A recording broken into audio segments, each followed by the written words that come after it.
We're back again here with my buddy Andy, and this time he's going to show us a little bit different system that he's got going for potatoes. What is the name of this little system? This is what they call a potato tower. Potato tower. Potato tower. So what I kind of got out of it, my wife does not like to dig potatoes, and I don't either. So anyway, she was on TikTok and found somebody talking about doing potato towers, and I'm going to call it a lasagna method. Okay. So basically, you've got just a piece of welded wire frame, which was left over from the chicken coops, and you just basically you put just some soil, you put some potatoes, you put a little more soil, some hay, and just kind of lasagna it. I also used cow manure in there because potatoes are heavy feeders. But I planted these in probably in the, basically when the almanac said to.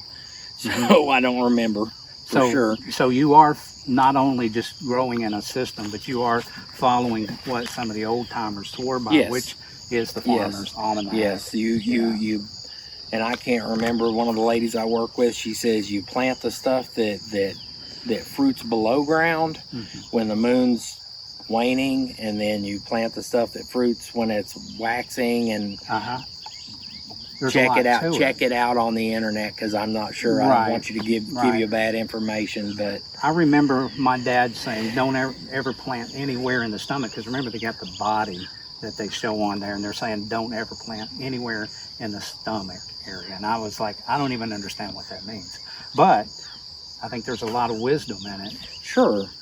And the potato towers, they're supposed to, instead of, I've seen several different styles of towers where they just keep adding material on top of it, and the plants go through it, and they say that it'll make, every layer that you add will add more potatoes.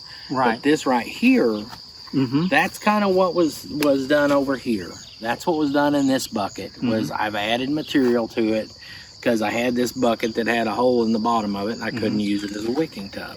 Okay. This style right here has got seed potatoes, every layer of lasagna. So, and everybody loves And you lasagna. can see that not only are they coming out here, but you can see them coming out down the sides and all around this area. Which means that there's going to be potatoes in those pretty areas. much all the way up. Right. Now, how do you know when to harvest this? Well, this is my first year actually having a legitimate crop of potatoes, so all the old timers I've talked to and friends that garden with me have told me that when the plants really start to die and turn off yellow and just look really crappy, that's when you open them up and sift through, and you get all the good stuff. That's a sign. That's a sign. That it's about time to harvest. And I noticed over here on one of them, we kind of seen a yellow leaf. Now, I don't know if that's just a thing that's kind of happening at random, but they're so green and so healthy looking right now. It's still premature. Yep, it's still early to do. They're still adding potatoes. Now they may be small potatoes. I've got red potatoes here. Red. And then these are russets. These were ones that I had a bag of potatoes go bad, and I cut them and threw them in there. And these were seed potatoes that I bought at the local Atwoods. And here's what occurs to me is look at what low square footage that this number of plants is in, and I've not seen this go all the way through the process yet. But I can only imagine that in just this tower right here, you're going to have more potatoes that make in a smaller square footage than you would if you was to just plant them in the ground in a row. Right? In a row. And my thing, that's the theory. That's the theory. And my thing with this is you don't have to work, because every year we get the rain, and it does the same thing to my potatoes that it does to my onions. They'll just rot in the ground because we get so much rain. Right. This right here is not like that. This kind of is its own little system It's And- almost like and full of wicking holes. it pretty much is. Yeah. I put this PVC in it and drilled Uh-huh. holes in it down through there because I was worried that the bottom was not going to get the water that it needed. Uh-huh. So, but as you water, the lasagna goes down, and so Kinda it's a learning. compacts down in It's there, a but- learning. Yeah, it's a learning curve, and anybody that thinks that they're just going to grab their seed pack, their survival seeds, and go out into the wilderness, you're living in a freaking dream, because gardening is hard work, and you can't just throw seeds in the ground and it come up and you eat. Right. It don't work like that. Right. So investing time and learning a little bit about what you're doing and experimenting with it Sure. for yourself. Yes, As you said, this is a big science. it's project. a science project. And I just have to tell you, Andy, I'm pretty impressed with your first round of this. Well, this is not my first round of gardening. This is my But- first round in this style of gardening. Right.